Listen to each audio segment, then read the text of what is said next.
Perspectives of Personal Positionality. Prior to my fieldwork, I perceived diversity and multiculturalism in the United States as a binary. Either the majority of students were Latino, Latina, or the majority were white, and that proportion indicated how diverse the school was. My lack of experience engaging with truly diverse schools prevented me from understanding the complexity of multiculturalism, and in turn my place in this world. In addition to my lack of experience, my capacity to see the whole macrocosm of multiculturalism was obstructed by the projection of my privilege on the world around me.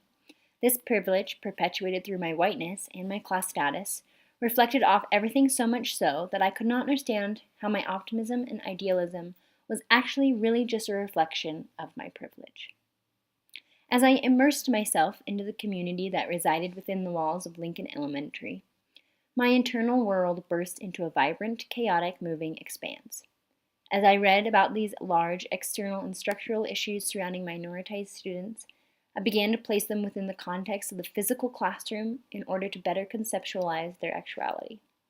That third grade classroom was a microcosm, a small space exploding with diversity, and with that disadvantages.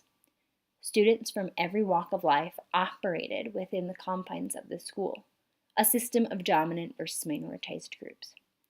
As I took what I learned in class and tried to understand how it worked within reality, I began to question my perspective, my positionality, and my role as a human and as a future educator.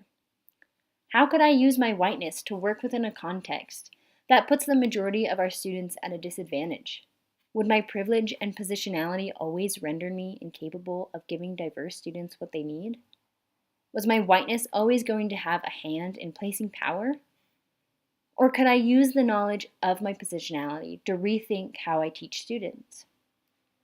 I wanted clear solutions, a concrete picture of what my experience looked like. There had to be answers to these questions I had, a way to develop them so they were clear and easy. Yet these moments I had with these students led me to see the overlap, the importance of interactions between internal and external dynamics of identity, how one personally identifies versus how one is identified by others. Identities and positionalities are not always apparent and definable. They are overlapping and oftentimes exist in the negative space, like an undeveloped reel of film.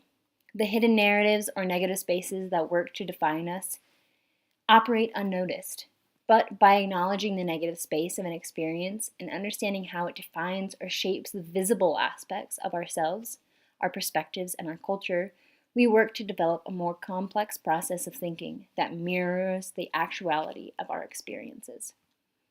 For me, understanding what I took away from my fieldwork was not a bright, shiny, happy process. I discovered dimensions about my privilege and perspective that were dark and often unclear. I was constantly trying to understand how I could be, well, useful. But that was the point. Struggling to understand my positionality and power within this classroom seemed to bring me to a new dimension of understanding. If I didn't struggle to answer these questions, and if I did just view my experience as one-dimensional, I would fall short of recognizing the complexity of the issues I witnessed in that small classroom and further place students at a disadvantage. For me, I had to realize that it wasn't the solution that mattered, but rather the ways in which I validated and understood the multitude of perspectives that existed in my experience.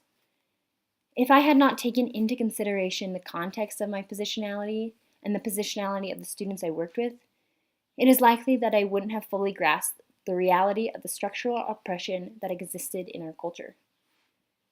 In questioning and reflecting on how my perspective and socialization plays into my interpretation of an environment, I feel as if I'm actively working against a system that perpetuates binaries.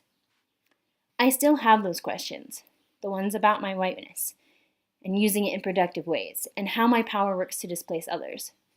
But if I weren't asking those questions, wouldn't I still be in that dark room? Wouldn't I still see diversity as binary? As a future educator, isn't it my responsibility to not just teach my students to think critically, but to know and practice it myself?